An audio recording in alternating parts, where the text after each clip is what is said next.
Sales, marketing, and RevOps. It's sink or swim out there, and yesterday's strategies and tactics won't help you today. This is Revenue Today, and I'm your host, Jared Robin. Join me as we interview revenue leaders in our community to learn what steps we could take right now to help you scale yourself and your company.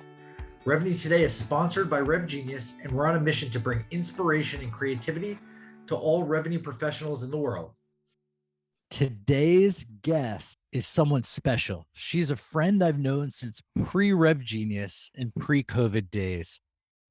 They're an industry innovator, media and strategy guru, conference speaker. She's problem solved for almost every Fortune 500 company across multiple industries, social impact council member at Ad Council, and currently the chief revenue officer at UnitedMasters and Translation, currently valued at over $550 million. Welcome, Eden Gorcey. Thanks, Jared. And thanks so much for having me. So great. So great to be hanging again. Truly it is. I'm really excited. I'm excited to talk about money. Let's do it. So jumping in, it's May 2022. Debunk a myth about generating revenue today. I think that is such an excellent question, Jared. I will say, the myth that I would actually like to debunk today is that you can only do one thing well. And I hear that so often, right? Like you only have to focus on one thing. You have to perfect one product. And I got to be honest, I say, fuck that. I think that flies in the face of innovation. I think sometimes perfection can really be the enemy of progress. And I think if you look at major businesses, I think we'd all agree that Amazon, fairly successful company. If you look at major businesses, I would say that they have always ruthlessly prioritized making sure that they're true to their value proposition. But they've also really been able to differentiate into different products, right? If you think about Amazon, if you think about what they've done with web services and groceries and so many things that are outside of their core business, that really remain true to the value proposition.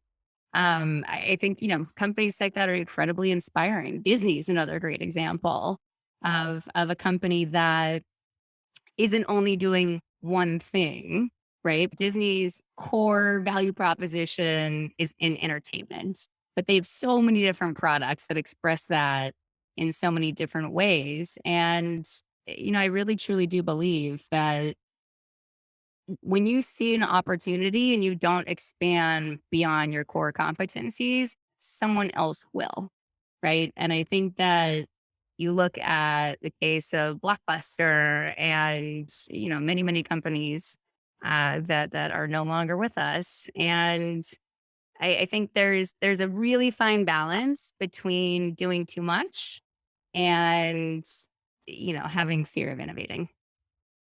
Yeah. Why do you think so many people are hell bent on just doing that one thing? You know what? Listen, there is a lot of value in doing one thing really well. I think the biggest challenge, particularly when it comes to technology, right, and SaaS platforms, is it's pretty easy to replicate one thing.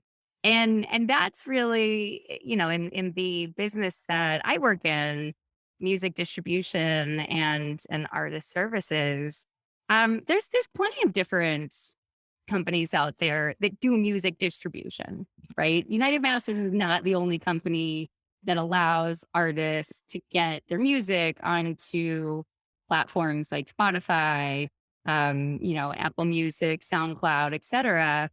But I would argue that we do it better because we have expanded and really differentiated the product. It's a good time to talk about my company. It's always a good time to talk about your company. I'd love to understand, your real life case studies as to how being creative and not focusing on the one thing is helping you. Yeah, absolutely. Like I said, plenty of other distribution partners out there. The reason I think ours is the best is we have a really clear mission, right? Like our mission, we're a creative technology platform that really allows artists to build a thriving career on their own terms without having to sign to a record label, which is really historically the way that that has been done. But I think when you talk about what a thriving career is, it's not just being able to produce music, record it onto a computer and get it out there, right? Like building a career is about having access to the data and the tools that you need to understand your fan base. It's about having access to education and inspiration from people who have done this before you have. And I would also say, and this is part of what I'm the most excited about that we're really building at United Masters, it's also about having access to brand partnerships and new ways to get discovered by millions of new fans, whether or not that is through TikTok and the partnership we've created with them, through Twitch, the partnership we've created with them, or even through Fortune 500 brands.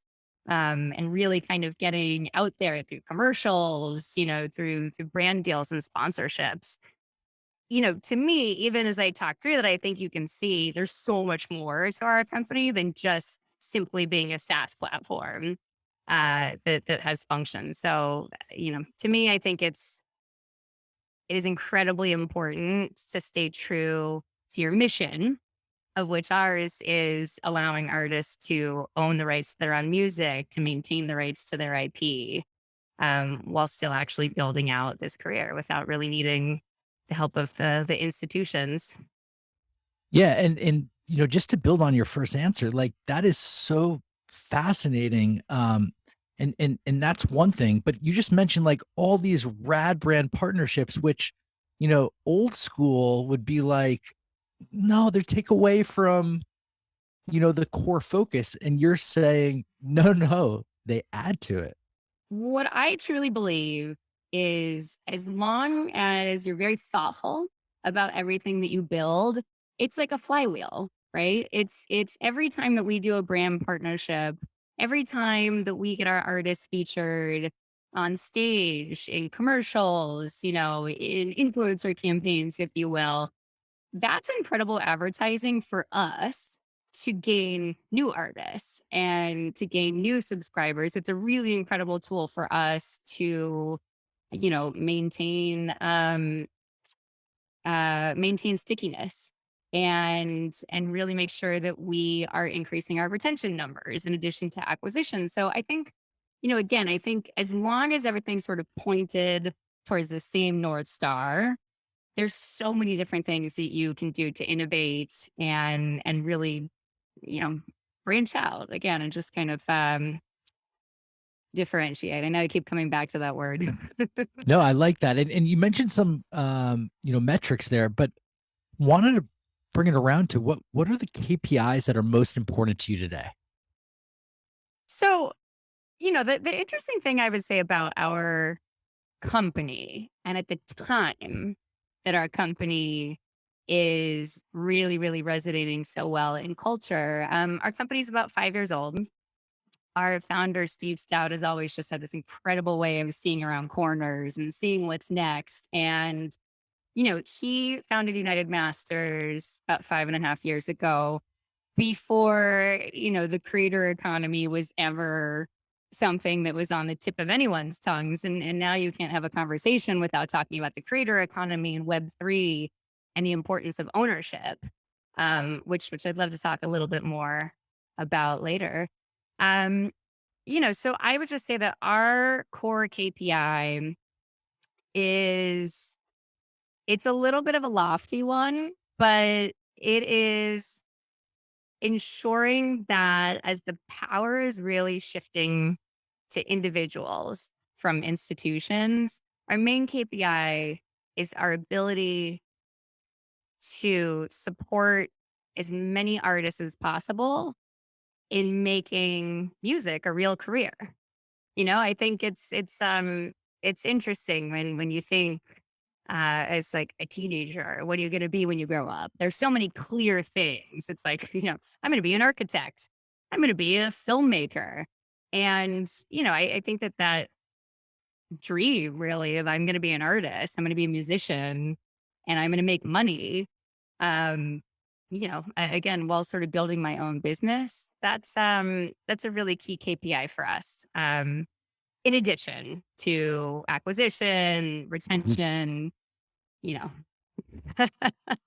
all of the other scores. But I think it's really important, especially as you're building a new business and as you're innovating, to make sure that you have KPIs that you are setting for the marketplace, right? I don't know that many other, companies have a KPI that is as lofty and ambitious, but as perfect and right in today's culture Yeah, as economic opportunity in that sense. and before we were talking about the anecdote, going to the airport, right? Like what, like, and how you're empowering the person that was taking you there to have a new career path, I know. right? I have to tell you honestly, it's so rewarding. Listen, I'm a fairly talkative, very friendly conversational person. So I ask everybody questions from Uber drivers to Instacart delivery. I am a very curious person, particularly as we're building a business. And what has been so rewarding to me has been the number of, you know, people really in the gig economy who ask me what I do for a living, why do I fly so often? Um, and and it's been pretty incredible. When I tell people what I do, uh, I have heard many artists actually that I've stayed in touch with because I think that's a really, really good way to get real input from your customers once you meet them. But yeah, it's been really exciting that many Uber drivers that I have met are United Masters artists. And, you know, again, when I ask them what they like about United Masters versus other distributors, I will say every single one of them says because United Masters provides brand opportunities. And brand opportunities are the new means to discovery. If you really, really like think about this, Yep. the radio used to be the way that you discover music, right? It's whatever's on the radio, whatever's getting radio play. Now it's TikTok and video games. Now it is, it's so much more social. It's so much more viral. So to hear that from artists that I have just met by chance has been really rewarding and incredible. Yeah, because brands are controlling the impressions, simply put. Yep. And that's so rad. Now, what's been keeping you up at night though, work wise? Oh man. I think I'm going to go back to just the initial thing that I said about innovation. That's what keeps me up at night, right? Like making sure that we are taking advantage of all of the new trends, making sure that we are in all of the new spaces, but in a very thoughtful and focused way and a way that is right for our brand. And, I say that because I've seen so many cautionary tales of brands who just want to get in on something, right? Like I'm sure you've seen so many headlines recently of like brands getting in on the metaverse, brands getting in on NFTs. And yeah, I'm sure you saw in a couple of headlines next to it is like, oh, are NFTs just a passing phase? Are these things even here to stay? And, like I said, the concept of ownership and owning your own IP has always really been at the core of United Masters, right? Like owning your creativity. And so when we think about where we're expanding, how we're expanding, how quickly we can do things and how meaningful it is. I will say that is one of the biggest things that keeps me up at night is if we don't do it, someone else will do it before us, but you've got to do it in such a thoughtful way. And I just think that as I mentioned, I think as the creator economy is exploding, there's so many different places that we can go because we've really earned the permission and the right to play there and to innovate in these spaces. I love that. Now, what's a piece of advice that you could offer for others facing this like FOMO, like capitalizing on what's going on challenge? Well, listen, I will say, like I mentioned earlier, I'm a very curious person. I think the most important thing that you can do for yourself is educate yourself. Google is an incredibly powerful tool. And there is no topic that there are not, 20 to 100 podcasts that cover, particularly if it's something emerging. So I would just say, I'm talking a lot about Web3. So I'll just keep with that for a minute. But in the context of NFTs, I would say, the simplest thing you can do is go download a wallet. Coinbase is fantastic. They're a big partner of ours, but MetaMask also fantastic, especially on the Ethereum network. Go download a wallet. Go, buy an NFT on OpenSea. Like just go check it out and see how it works. And by doing that and actually becoming a user, a consumer of the product that you are trying to think about, how does your brand fit in? Like it just clicks so much faster. It clicks so much faster when you say, oh, you know what? Like this was the part of the process that really could use some sort of like upgrade. This is the part of the process that I really wish a brand would have come in and given me this type of value exchange. So I think once you actually just jump in and do it yourself, right? Like Web3 right now is to me, it's almost like social media was in 2010, 2011, when everyone was just trying to figure it out.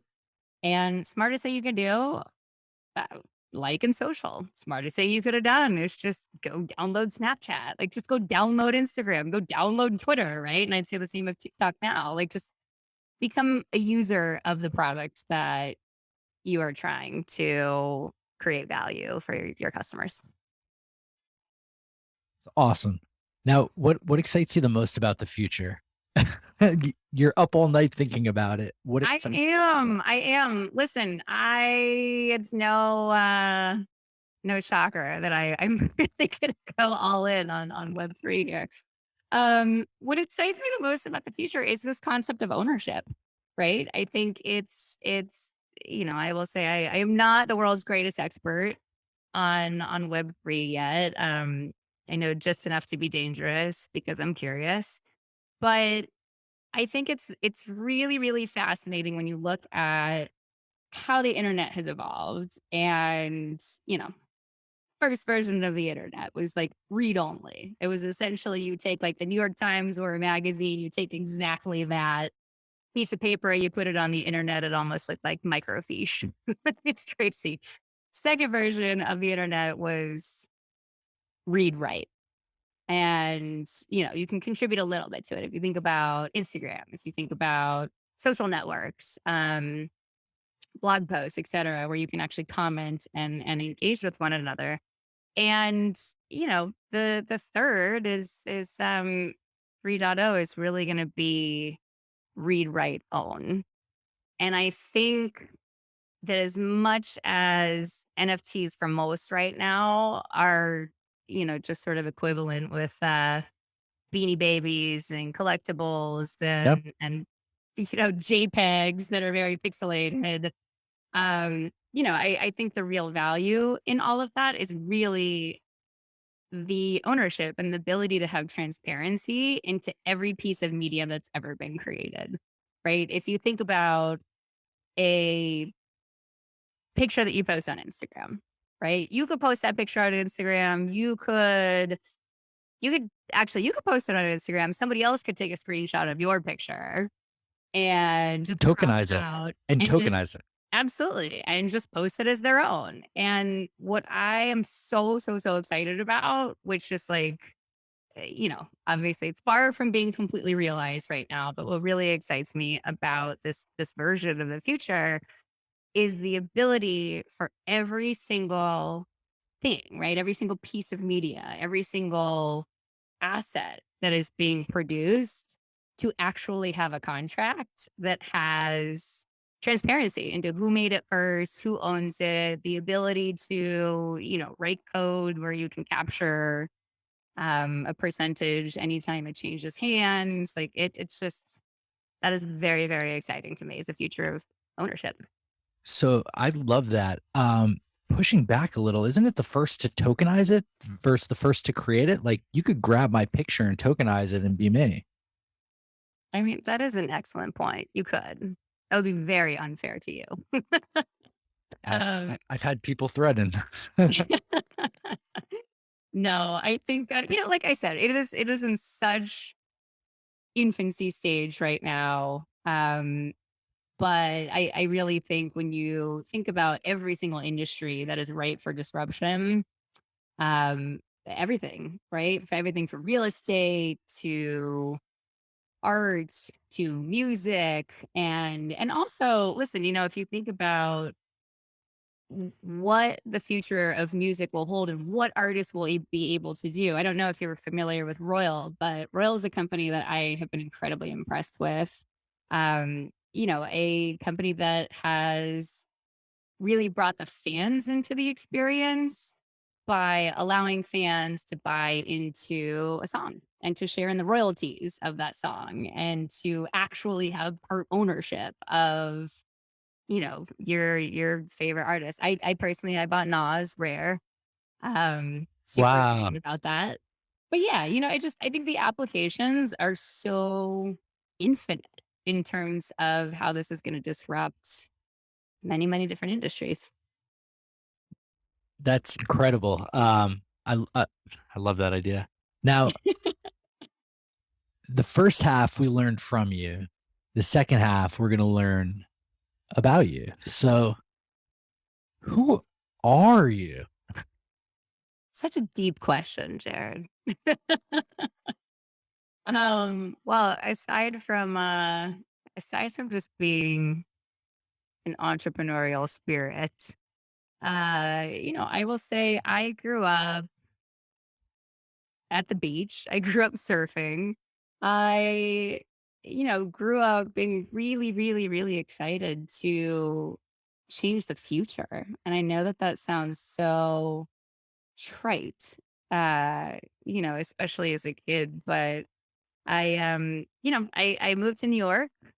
I moved to New York penniless and really made a huge bet on myself. I think that told me a lot about who I was as a person and how I could, um, really take risks, knowing that on the other side of that, I was going to be able to figure out, how to really, really follow my dreams and make bets on what I believe in. So who am I? Um, I am entrepreneurial. I'm very curious. Um, and I am very, very, very excited to be building the future. Like that. Now, your passions. What do you do outside of work? Outside of work, I've gotten into interior design recently and renovation.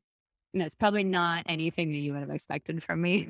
I think you've known me for as long as you have. I just, what I love the ability to walk into a room and just see something that nobody else sees and turn that into something. I think it's the most incredibly rewarding feeling. And last couple of years as we have been nomadic a bit more, if you will, ever since the lockdowns in 2020. I've really enjoyed investing in real estate and totally doing makeovers on houses. So big new passion of mine. In addition to that, I am a workout fanatic. I think that's it's one of the things that really helps me sort of get into a meditative state and get ready for the day ahead. Nice. Where can people find you? How can they get in touch with you digitally? You have no Twitter. I don't have a Twitter. I don't have a Twitter. I have to be honest. It's because one, I think that I'm very, very aware that everything that I put out on the internet, everything that I put out is it's public domain. And I don't know that everybody really needs to hear all of my thoughts, especially as they are happening, and probably not using Twitter was one of the best ways to be a little bit mindful. I have a friend who has a great saying of, you know, does it have to be said right now? And does it have to be said by me? Which I find to be very, very helpful, both in personal and professional life. But you can find me on Instagram. That is actually my platform of choice. I'm very, very visual. Eden Gorcey on Instagram. We're always, shoot me an email, Eden@UnitedMasters.com. Well, Eden, it's been a pleasure having you here. Thank you, Eden. Thanks for having me. Likewise. And thank you, audience. If you've learned something today or laughed, tell someone about this podcast. Thank you again, Eden. This has been another exciting episode of Revenue Today. See you next time. Whoa, another great episode of Revenue Today. For show notes, links, and mentions, visit revenuetoday.live. For all of my friends in the Rev Genius community, thank you for listening. It's been awesome to spend this time with you. Please DM me any feedback and ideas in our Slack channel or on LinkedIn. If you're not in Rev Genius, join us at revgenius.com. It's free and takes only a couple seconds to sign up, and you'll be a part of a community of 27,000 revenue professionals strong. We've got it all. Looking forward to seeing you there. Catch you on the flip side. Boom.